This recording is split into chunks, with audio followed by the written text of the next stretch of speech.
kita mulakan, kita sama-sama membaca surah Ummul Kitab Al-Fatihah. Alhamdulillahirabbil alamin arrahmanir rahim maliki yaumiddin. Iyyaka na'budu wa iyyaka nasta'in ihdinas siratal mustaqim. Siratal ladzina an'amta 'alaihim ghairil maghdubi 'alaihim waladdallin. Yang dah tekan rekod eh. Tekan kelompok ah. Ada betul Ajijat Ajijat buat ah. Apa? Okey, auzubillahi minasyaitonir rajim. Bismillahirrahmanirrahim. Alhamdulillahirabbil alamin. Wassalatu wassalamu ala anbiya'i wal mursalin wa ala alihi wa sahbihi ajma'in. Allahumma salli hikmataka wa ansur alaina min fadaili rahmatika ya arhamar rahimin. Rabbi shrah li sadri wa yassir li amri wahlul 'uqdatam min lisani yafqahu qawli. Asyraka nurullah wa zahara kalamullah wa sabata amrullah wa nafa'akumullah. Tawakkaltu 'ala Allah ma sya'allah. La hawla wa la quwwata illa billahil 'aliyyil 'azim. Wa sallallahu ala sayyidina Muhammad wa ala alihi wa sahbihi wasallam. Alhamdulillahirabbil alamin. Amma ba'du. Jadi untuk tazkirah kali ini disebabkan ada lebih kurang dua orang baru kan. Dua orang baru, jadi kita refresh sikit lah. Tujuan apa dia highlight tuju, walaupun kita terpaksa refresh balik dan juga bermanfaat kepada sahabat lama juga lah, walaupun orang baru. Kita pesan tentang perjalanan asal kan. Tujuan perjalanan amalan kita ni kan. Jadi sebagaimana kita faham bahawa tujuan zikrullah yang diadakan secara monthly bulanan ya, tujuan sebenar adalah untuk memperkemaskan amalan kafiat yang tuan terima lah. Wa imah daripada asas sampailah kepada yang dah bersuluk kan, kemudian dah tajih, maka diperkemaskan balik. Jadi bila diperkemaskan balik tu maknanya supaya apa tujuannya? Untuk dapatkan keistiqamahan dia. Istiqamah dia. Maknanya janganlah. Kalau kita jauh daripada jemaah, sebagaimana Rasulullah SAW menyebut kan, apabila seorang jauh daripada jemaah, seumpama kambing yang jauh daripada sekumpulan gerombolan kambing itu, apabila dia jauh, maka dia mudah ditangkap oleh serigala kan. Ditangkap oleh syaitan, ditangkap oleh hawa nafsu, diperhambakan, diperbudakkan dan diperbudakkan oleh syaitan dan hawa nafsu kita. Jadi bila kita dekat dengan jemaah, biasa kita duduk dalam pesanan-pesanan kata orang tu, risalah-risalah yang disampaikan kan, maknanya pengetahuan ilmu, kemudian kekuatan jazam dalam nur zikrullah yang kita terima daripada jemaah. Jadi itu tujuan sebenar. Bukan kita kata nak melibatkan pertubuhan NGO tak ada kaitan pun. Jadi apabila kita mengajak sahabat-sahabat kadang-kadang dalam WhatsApp, itu tujuannya. Sebab apa, nanti kalau tidak duduk jemaah, walaupun dia dia beramal di rumah, jadi macam satu ada something loop, kata kekurangan. Something ada lorong-lorong kosong lagi kan. Jadi kita pesan lah, kalau cuma berbezanya kalau dia jauh tu kita tak upayalah kan. Tapi bagi yang jauh tu kita dah bagi satu option guna teknologi yang ada di Zoom sekarang kan. Maka dia boleh terima sama juga. Sebab apa, dia punya nawaitu iradah dia tu, dia duduk di dalam depan kamera tu walaupun dia secara jauh, tetapi dengan teknologi yang ada, kemudian dengan kekuatan iradah dia, semangat dia kan, Allah bantu menerima kekuatan istiqa'ah pertolongan Allah dalam sudut majlis zikrullah ni kan. Jadi zikrullah kita ni, amalan ni dia resmi daripada Jalan Arbila ni beramal dengan kaedah khafi, mana-mana sir lah. Bila kata khafi tu, dia punya kekuatan pun terima secara sir. Kalau orang beramal dengan zikir jihad, dia terima mungkin kekuatan dia daripada sudut jasmaniah. Dia berzikir, bergerak menari apa semua. Itu membantu dia pada zikrullah juga. Kita tak ada ketikaikan. Masa itu dua-dua kaedah yang ada dalam syarak kan, tak ada masalah. Cuma perbezaan pendapat orang ni kata ni tu kita tolak tepi lah kan. Bergaduh-bergaduh, kumpulan-kumpulan apa nama tu, ada tak terima, itu kita tak ambil pot lah. Jalan ni tuan-tuan elakkan daripada berjidal. Itu musuh. Kalau berjidal, kalau kita beramal, berjidal akan mendatangkan ujuk, riak, semaah. Dan menjadikan kita dah berzikirullah tu dah cuci kita orang kan. Dah cuci elok je. Balik kotor. Jadi, hasil balik asal. Kan? Macam lagu kan. Buat balik. Betul kan? Jadi kita kena adakan satu disiplin diri lah. Sebagaimana dalam apa nama tu, sunnah Rasulullah SAW menyebut menjadikan kita alhim. Alhim tu orang yang tenang. Dan tongkat lidah ke langit tu menjadi seorang kita yang qaim dengan zikirullah. Dia menetap lah. Entahlah kamu nak bergaduh ke, nak berjidal ke, nak tekak ke, kita tetap. Ini tujuan tuan zikirullah tadi tu, menetapkan lidah ke langit. Ada sebab tu. Menguci panca inderanya, menetapkan hatinya, memfokuskan satu ingatan kepada tauhid. Kan? Ini tak. Semua orang tak dunia kita sapu. Orang ni gaduh, ini orang ni bicara mahkamah kena penjara, kita sibuk kan, kita pula lebih daripada hakim lagi kan, bergaduh. Jadi kita kena ambil iktibar lah kan, ekonomi nak runtuh kita ambil tahu, sibuk sangat, bukan tak boleh ambil tahu pula, tapi terlalu melibatkan diri.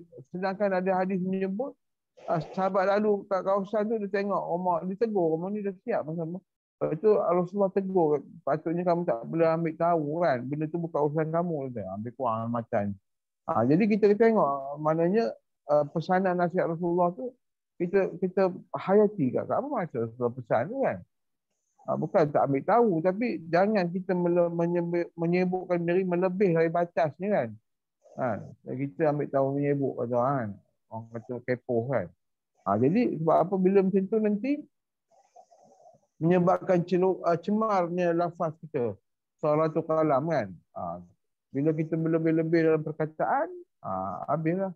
Kita punya kedudukan zikir makam hati kita pun akan jadi macam leaking lah, kebocoran kan.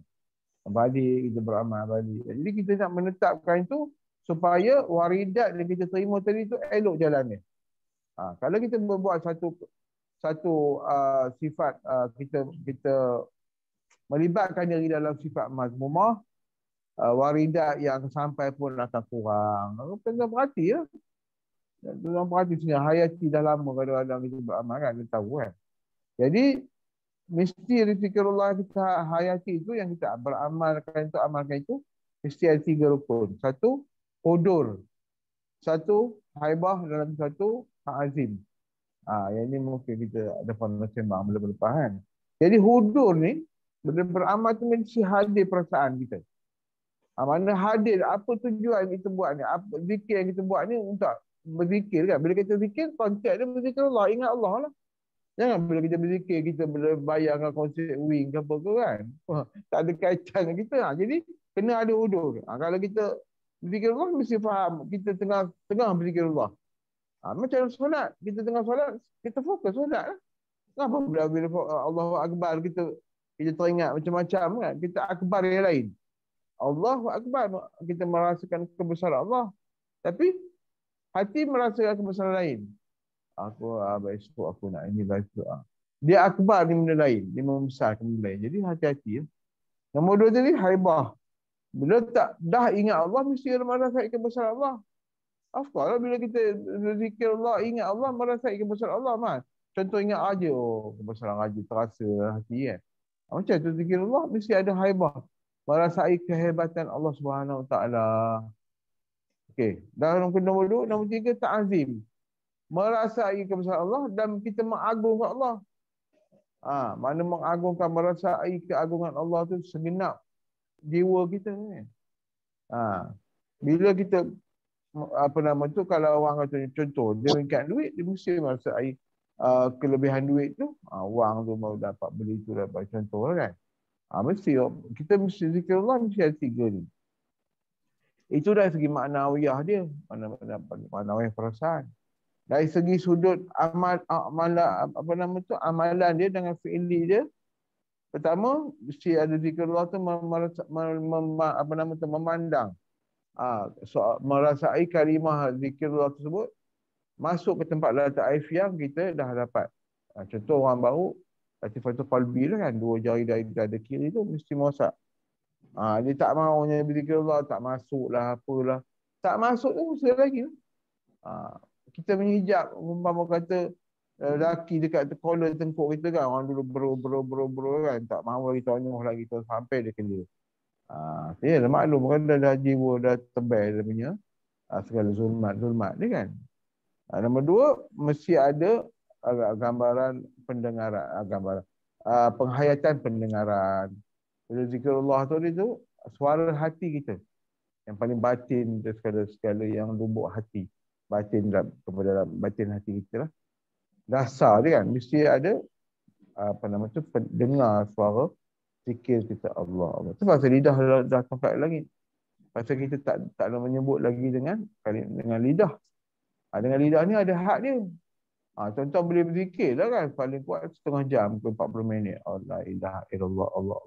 Dia ada limit. Dah satu tahap dah letih lah. Letih lah lidah kita. Kita zikir qalbi ni untuk melatih dawam. Maknanya daimun. Tuan-tuan akan lalui satu perasaan di mana tuan-tuan tidak putus dengan hati Allah Subhanahu Wa Taala. Latih dia tu. Wa imah dalam tidur sekalipun kan. Siapa yang dah melalui, dia lalui lah. Kemudian perasaan dan pendengaran tadi, dan ketiga dari sudut elemen perasaan. Maknanya bila kita berzikir Allah tu, kita akan berpindah daripada perasaan lalai masuk ke dalam perasaan taat dan teguh hati kita melalui jalan tauhid. Dia akan bertauhid kepada Allah SWT kan. Kemudian daripada sumber tauhid yang energi yang tauhid itu tadi, bila kita dah isbatkan Allah, maka menafikan sekalian ghairullah, menafikan sekalian ilah-ilah yang lain kan.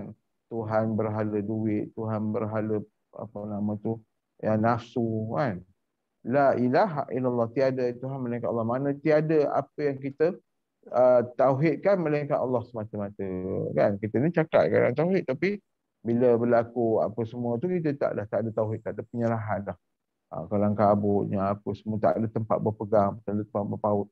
Kita tak nak macam tu. Bila dah isbat tu, automatik yang lain pun ternafi lah. Walaupun kita duduk di dalam makam isbat latifatul qalbi kan, belum lagi masuk kita proses suluk, dia ada lagi lain zikir lagi lah. Zikir makam-makam kehidupan hati yang lain. Jadi siapa yang dah dapat qalbi, latifatul qalbi, teruskan. Kita tidak tidak nak berkasta-kasta kan. Siapa yang dah bersuluk-suluk, dia punya jalan dah dijazamkan. Makam zikir dan suluk, buat yang dalam makam zikir dan suluk yang disampaikan. Kemudian dalam suluk tu nanti kita centralize je, duduk setempat kan, kita perhalusi apa yang kita buat selama ni kan. Apa yang kita supaya kita perkemaskan balik zikrullah tu. Yang dapat pelajaran tu tak apalah mukadimah kita kan. Umpama kata kita dah ada duduk dalam surface, kita menyelam lagi dalam lautan kan, menyelam lautan bahru yakin. Yakin kita ni surface, masuk lagi sampai ke dasar. Tak sama orang snorkeling tu kan dengan orang yang dah masuk dalam dasar-dasar berpuluh kilometer ke bawah kan. Sama ke? Tak ada tengok ikan, kita snorkeling berani atas-atas lah kan. Masuk bawah dah gebrang macam mana suasana dia kan, batu karang ni, jumpa shark ni, jaws dah apa-apa lagi kan. Itu umpama katalah. Jadi sampai berapa minit lah? 13 minit. Jadi di sinilah kita laluan tapak jalan kita, taqarrub kita, nak menyampai kepada ma'rifatullah wusul ilallah kan. Jadi bagi orang yang tawajuh, dia mengheningkan hati dia, proses dia. Mengheningkan hati dia supaya nampak laluan kesedaran kita tu daripada lalai kepada ma'rifatullah. Jadi bila kita duduk di dalam kenal Allah di atas apa segenap benda pun, wa imma kita bermasyarakat, berakhlak dengan bersama manusia kan. Hablum minallah, hablum minan nas, so jelas, clear kan. Jadi bila kita clear tu, kita tak ada benda-benda yang larang ni, tak ada. Benda-benda tu kita automatically rasa mendapat bantuan Allah, Allah akan asingkan. Janganlah, tapi tetap belajar apa benda fiqahnya, sunnahnya, syari'inya, tetap belajar, tak ada masalah. Dalam mata belajar tasawuf ni mengheningkan ilmu-ilmu yang kita dapat. Supaya dapat kita belajar fiqh pun tak ada jadi orang yang sombong kan. Dapat kita belajar usuluddin pun tak ada kita jadi bongkak dengan ilmu kita kan. Jadi kita kadang-kadang ahli masjid pun bergaduh kan dengan jatuh kuasa dia KKK lah apalah kan, berebut jadi imam lah, tak dapat allowance lah. Jadi hati-hati lah kan kita macam-macam tempat kerja masing-masing lah kan. Dalam tempat kerja ni dengan kita apa nama tu, dia tuduh orang apa nama tu nak sibuk masalah orang kan. Nak body sana, nak body sini kan. Dah berpaut dengan bos, bertauhid dengan bos kan. Dia jadi kita kena perhatikan tuan-tuan punya ilmu apa nama jalan ni untuk mengheningkan Allah. Bila kita mengisbatkan Allah, kita menyeru nama Allah, Allah akan mendatangkan bantuan kan, mendatangkan bantuan dari segi maknawi, dari segi pertolongan fa'ili zahirinya, pertolongan rohaniyahnya kan. Jadi kita lalu sendiri. Jadi kalau ada apa nama kemuskilan nak faham kan, tajihlah depan. Saya ni kan nak faham ni, datang one by one kan. Ni asisten boleh bantu kan. Tetapkan tarikh apa semua kan. Sama ada melalui online ataupun berdepan. Begitulah keadaan ni. Kita tak ada macam proses tak berhenti lah pun. Selagi kita bernafas, bernyawa, ada roh lagi di atas muka bumi ni, kita teruskan. Jadi tidak ada kata orang tu had. Tidak ada had masa kan. Selagi teman boleh bantu, sihat, alhamdulillah, teman akan bantulah kan. Jadi kita sentuh sikit berkenaan hikam lah. Jadi kita tadi dah masuk kan.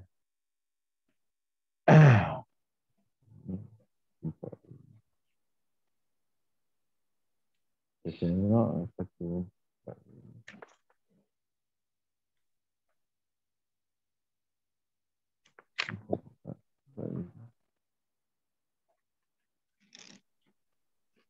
Dari sini kita tengok sabda Rasulullah SAW menyebut tentang doa.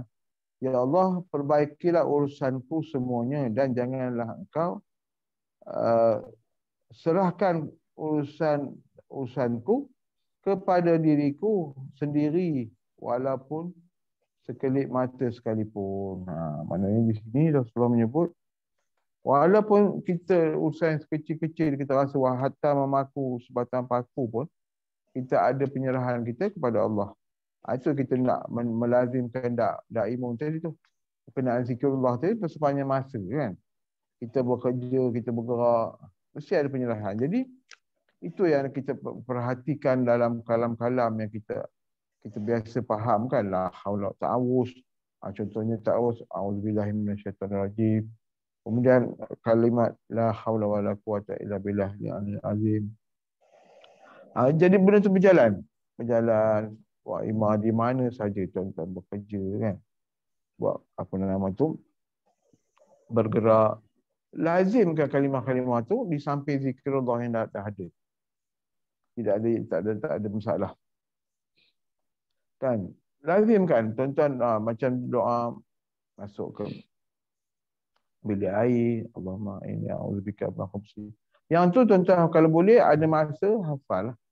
Sikit-sikit itu tak ada soal, tak ada isu. Sebab apa? Dia akan hudur dengan zikrullah yang kita amal tu. Dia punya boost tu lebih kurang, kata orang tu 70 kali ganda daripada orang yang tidak ada zikrullah khafi. Kadang-kadang dia bila dia tidak ada daimun, dia tak nak beramal. Benda tu apa dah haula tu lepas sembahyang udahlah kan. Contohnya subhanallah walhamdulillah wala ilaha illallah wallahu akbar kan. Yang 3 kali tu. Kalau ada masa, jalan, tak ada masalah. Di samping kita zikrullah yang macam biasa. Subhanallah. Kan? Maha suci Allah. Apa yang kita nak sucikan? Mana menafikan sekalian kelemahan ataupun kekurangan sangkaan kita kepada Allah macam mana? Dia sucikan semua tu. Contohnya kita rasa apa Allah buat aku macam ni. Dia dah datang lah lintasan. Jadi subhanallah kita amal yang tu yang mana lazim yang orang yang biasa faham, dia akan membantu lagi boost up. Alhamdulillah kan, maknanya amalan kita dalam bersyukur kan.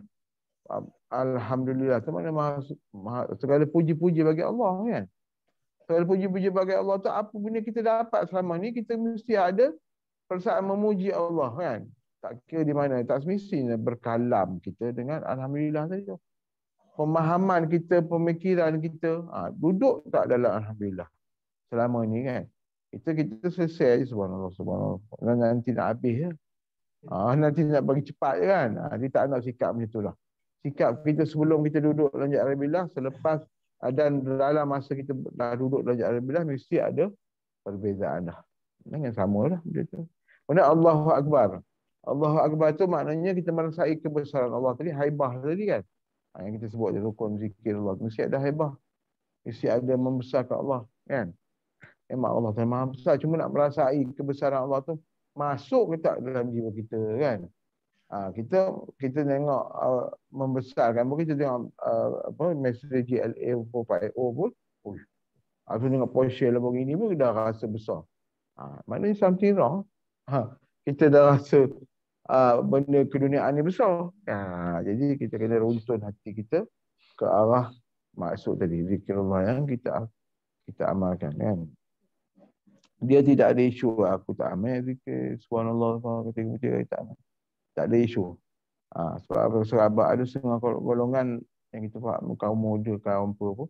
Dia nampak orang tarikat jalan bila ni tak amal dulu. Dia main zikir tok guru dia. Jangan salah faham. Dalam video ni teman tekankan tak ada masalah. Sebab yang zikir Allah al-khafi yang kita amalkan dalam jalan al-bila ni, dia adalah tapak untuk kita sucikan qalbi kita dan tapak kita untuk memahami benda yang anasib masa pelajaran dalam syari'i, hatta fiqh usuluddin, apatah lagi tasawuf kan. Dia akan membenarkan, maknanya membenarkan, dia akan mentahqiqkan, membekaskan apa yang kita faham selama ni kan. Contoh tentang kita bila kata kita dah beramal sungguh-sungguh dalam jalan al-bilah ni, dalam duduk tasawuf hakikat ni, mesti kita akan membenarkan apa yang dalam ilmu usuluddin. Kita akan bercanggah. Kita akan memahami bagaimana Allah itu wujud kan, wujud yang tidak bermula dengan diawali dengan dijadikan, wujud yang apa nama tu yang qadim. Benda-benda dalam ilmu tauhid tu kita akan melihat, menelusuri secara tafsili. Selama ni kita faham hafal je kan, wujud kita maqam muhalafatul hadis. Dalam contoh dalam ukuf dia akan memahami Allah macam mana qadimnya Allah tu kan. Macam mana mukhalafatuhu lil hawadith Allah. Macam mana laisa kamitslihi syai'un wa sami'un basir. Dia akan duduk faham satu-satu. Jadi siapa yang nak menjazam tarjihkan ilmu sifat 20, boleh datanglah bawa kitab yang ringkas tauhid kan, supaya dalam tawajuh kita yang tuan-tuan ambil beramal ni setiap bulan ke tuan-tuan buat di rumah pun, dia akan faham secara tahqiq, secara tafsiri. Maknanya masuk ke dalam pemahaman tentang Allah tu wujud macam mana. Wujud Allah macam mana. Sama ni kita fasih secara kalam, hafazan, pemahaman akademik, tak apa. Tapi lepas ni dia berpindah. Mungkin dalam suluk nanti dia akan lalui satu-satu. Penyaksian dia macam mana kan. Musyahadah kita macam mana. Kita selama ni berpegang dalil akli dan nakli. Contoh kalimat Allah, apa nama tu, nakli yang terukir dalam Quran. Dalil akli itu berfikiran kita kan tentang kejadian alam kan. Kita melihat dalil Allah itu wujud, adanya penciptaan, kita itu yang benda-benda kita terima secara akal. Tapi secara musyahadah mesti lalu jalan al-irfan, cahaya tasawuf. Mesti ada jalan begitu. Jadi kalau tiada jalan tu, kita kelam lah. Kita kelam. Itu pasal dalam suluk penyerahan diri kepada khalifah ataupun guru itu yang mengendalikan suluk, mesti ada penyerahan. Wahai Tuan Guru, saya daripada lautan kelam taksir masuk ke dalam pembimbingan Tuan Guru, semoga teranglah cahaya nur qalbi kita masuk pula di dalam cahaya nurullah kan. Begitu pada ikhwah. Jadi bila dah menelusuri itu, dah ada penyerahan, kita kunci baca indah, kita duduk satu tempat, kita faham satu-satu. Walaupun amalan tu tak banyak, tapi dia membekas tu. Membekas. Melalui pertolongan Allah, istitaah Allah Subhanahu Wa Taala. Jadi dia adalah proses dia kan. Proses melaporkan natijahnya. Itu. 45 mana dia? 45 sikit lagi. Okey. Nak sentuh satu lagi je ni. Tadi dah tanda dah hilang dah. 145.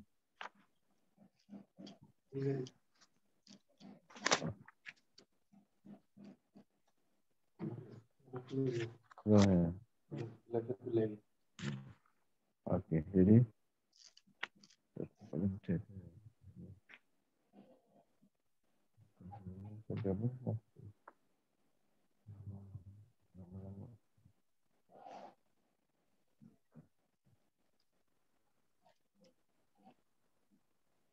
okey, jadi kita tengok sini ya.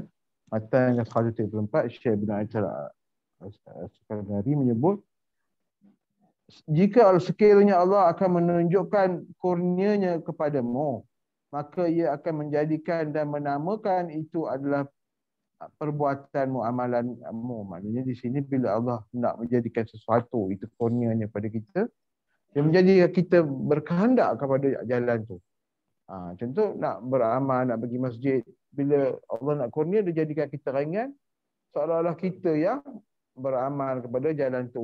Hatta walaupun hakikatnya Allah Ta'ala yang mengurniakan. Jadi kita rasa, kita mudah untuk itu. Contohnya, tuan-tuan, Allah nak kurniakan jalan arifillah. Dan pemudah kalau nak bergerak tanya teman ke, nak bertelefon, nak ambil kafiatnya, kemudian nak rajin, nak datang belajar. Contoh kita wajib datang ni, mau ada kehendak. Maka di situlah tandanya kita melihat Allah Ta'ala sedang menjadikan kurnianya itu sebagai amalan kita. Walaupun dalam penafian hakikatnya kita la haula quwwata illa billah ya ali. Sebab kepemurahan Allah tu, dia nak jadikan kita ni mahu kan. Dia dorong macam kita kan. Kita belajar kan, qudrat, iradat, ilmu, hayyan, sama, bahasa Arab semua tu kan. Jadi dah faham lah iradah. Jangan jadi Pak Jabariah. Aku tak ada apa lagi ni pasal Allah tak tolong. Biarlah aku jadi mencuri pun. Jangan kita tanda. Itu adalah bisikan nafsu yang kita menjadi satu bentuk alasan. Biarlah aku tak semayang lagi, atau tak datang seru lagi kan. Kita tak nak bukan macam tu. Itu puak yang sesat. Intikat puak-puak yang sesat. Jadi sama Qadariyah pun salah itu kan.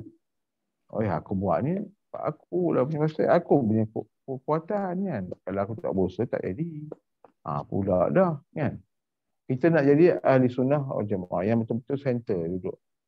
Puak Jabariyah pun tak, Qadariyah pun tak. Tapi dia melihat ahli sunnah wal jamaah tu contoh-contoh yang ada pada Rasulullah, contoh-contoh yang ada pada para sahabat.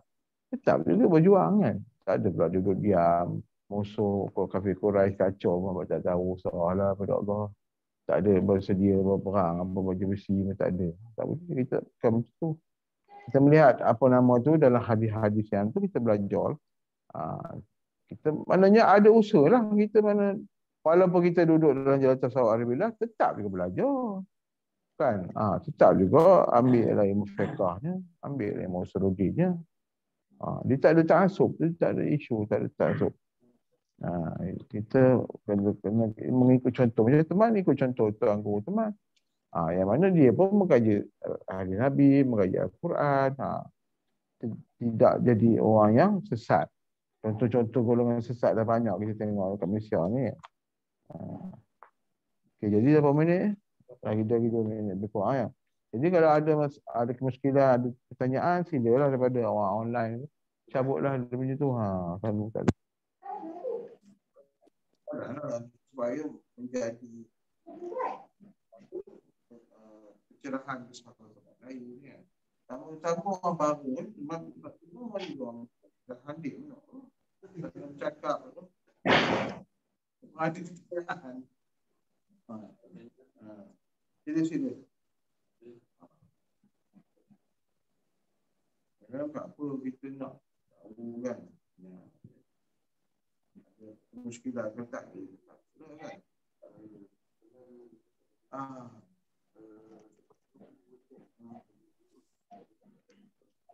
Ada yang join online, kalau ada soalan boleh ajukan soalan, sila.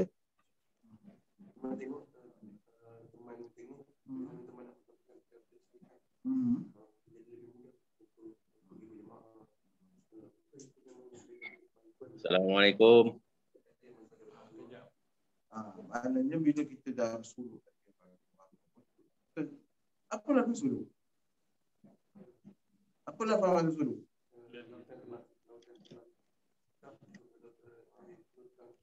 Jadi kesimpulannya, maknanya mereka dah masuk dalam cahaya, Allah akan bantu lagi kita dorong kan. Itu maksud dia. Simple. Bila kita dah suruh kali kedua, kali ke-80 juta pun, dia tetap akan duduk, Allah akan dorong. Apa benda yang dalam syar'i, sunnah Rasulullah, tetap dia akan disuluhi. Dia duduk dalam fatahah, dibuka. Kan? Mewajah dibuka wajah. Ustaz macam kita wajah ni, ada level-level itulah. Mana level tu stage pemahaman. Clear kan? Tapi tanya sila. Sila lagi, siapa dia? Sahabat online.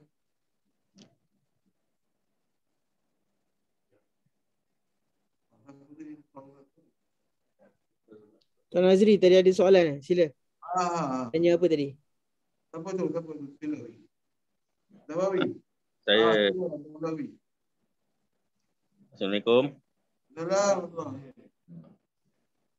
Saya nak tanya tentang solat. Solat boleh tak? Solat, ya. Okay. Saya dah solat. Tak tinggal lah. Tapi pikiran saya ni masa solat melayang-layang depan di sini.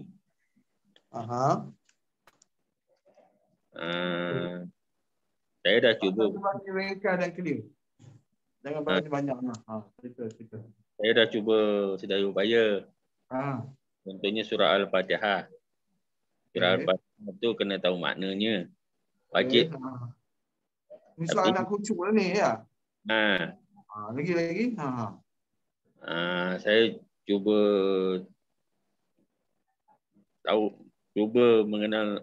maksud Al-Fatihah tu. Tapi saya ada yang ingat, ada yang tidak. Jadi masa saya sembahyang, pikiran saya ke lain. Sana ke sinilah, melayang-layang pikiran saya. Tapi saya cuba untuk khusyuk lah. Adakah sembahyang saya tu syah atau tak? Ni cerita soal sah tak sah. Ni bukan soalan tasawuf. Yang ni sekarang ni bagaimana nak membersihkan hati kita untuk khusyuk.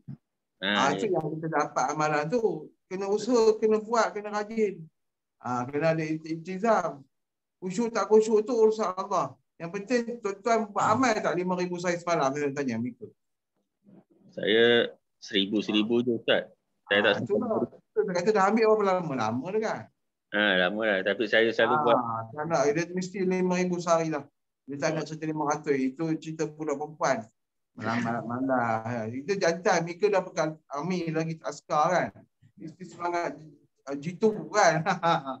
Jadi mesti ada sehari 5,000. Jadi dari segi situ lah bila kita beramal, kita akan datang khusyuk. Usaha sah tak sah tu jangan kita dalam ilmu fiqh dah ajar lah. Apa nama tu membatalkan solat apa kan semua kan. Nak kalau ada najis tu kan bersihkan dulu. Itu soal fiqh dah belajar lah. Tak masuk dalam kelas kita ni. Itu soal tu tuan-tuan nak belajar asas. Kita kata 3 dah ada. Kan tak lepas-lepas lagi kan. Jadi soal sekarang ni bagaimana nak menyediakan hati kita untuk khusyuk. Faham tak? Sebab bila kita zikir Allah tu membasuh nifak, membasuh mazmumah kan, mengisi mahmudah. Itu yang soal kita kan. Sekarang ni buat kerja kita je. Soal jangan kat Allah terima. Itu bukan, itu waham. Itu dah lah mengaruh pula dah. Bila kita ayah aku Allah terima ke tak. Soal tu kita buat je kerja kita. Hamba kan. Buat kerja kita. Kalau kita rasa Allah nak tanya Allah, pergilah jumpa Allah. Kan masuk dalam al-Qur'an, confirm kita tahu kan. Pula lah kan. Jangan kita isu sekarang ni bagaimana nak menyediakan hati kita untuk present pada Allah SWT. Wala khalaqtul jinna wal insan illa liya'budu. Tidak aku jadikan jin dan manusia melainkan beribadah. Apa kata beribadah? Bukan sebab tanya khusyuk ke tak. Apa ni tanya terima ke tak? Tak ada dalil kan. Kamu dah bertanya pada aku dah selesai. Kamu terima ke tak? Itu bukan cerita dia. So, tugas kita buat apa yang dah dapat ilmu ya. Sebab ada ilmu ada amal. Ada ilmu tak beramal apa hukum dia kan. Dah jadi orang munafik dah. Berpura-pura kan. Dah ada ilmu tak ada amal pula. Jelas kan Adri lah? Jelas Ustaz. Jelas. Mana tugas kita buat sedapat mungkin ikut 5,000 yang minimum 500 tu minimum waktu permulaan minggu pertama tu. Dah lama dia kena maksimum lah. 5,000 saya semalam sebab apa? Dalil dia mengikut kajian para ahli sufi, kalimah alif lam ha isim mufrad tu dikira dalam Al-Quran mengandungi 5,000 kali disebut. 5,000 kali. Jadi kita kena latih diri kita pun 5,000 kali sehari semalam. Termasuklah bila kita 1,000 katakan subuh 2,000. Sekarang maghrib kan 2,500. Buatlah maknanya dah cukup 5,000 tu. Selebihnya kita dalam kerja ke itu tak kira lah. Kita tengah kerja, kita mampu Allah datangkan perasaan zikir tu berdetik dalam kalbi kita. Continue lah. Nak lebih 5,000 maka itu limpahan rahmat Allah lah. Sehari 20,000 itu pulang lah kan. Yang penting kita buat basic gitu. Benih dia. Kalau kita tak tahu benih, macam mana nak tahu tumpuk tidak? Ya, faham ya? Ya. Ada lagi? Ustaz. Dalam kita seorang yang solat, dia ni rajin solat. Tapi dia pergi hiburan. Contoh dia pergi joget, dia pergi apa dia? Dia bercampur dengan orang yang apa? Yang bukan-bukan, apa hukumnya tu Ustaz? Campur berdosa.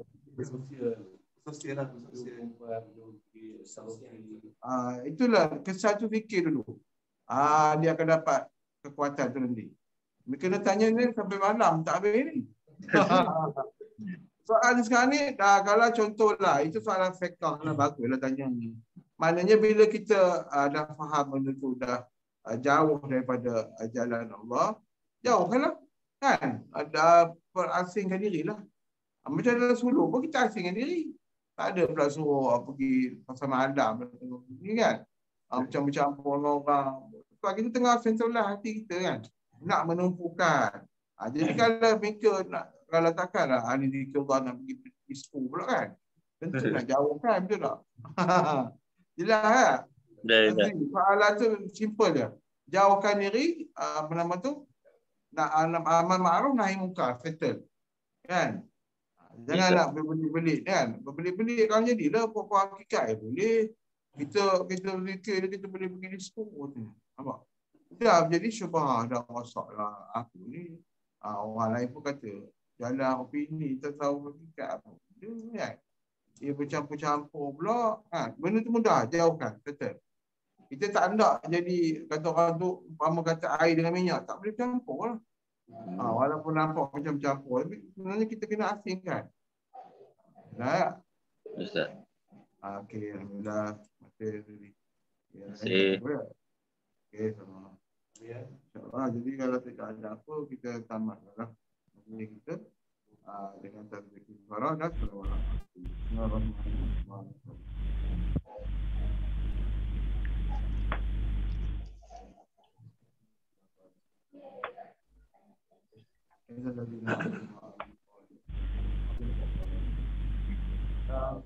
Assalamualaikum pada yang tawajuh online nanti kontak admin Ijat untuk yang baru yang first time tu apa yang perlu dibuat lepas habis tawajuh. Nanti kontak admin Ijat Abang Ijat untuk apa yang perlu dibuat selepas tawajuh. Terima kasih. Sama. Assalamualaikum warahmatullahi wabarakatuh.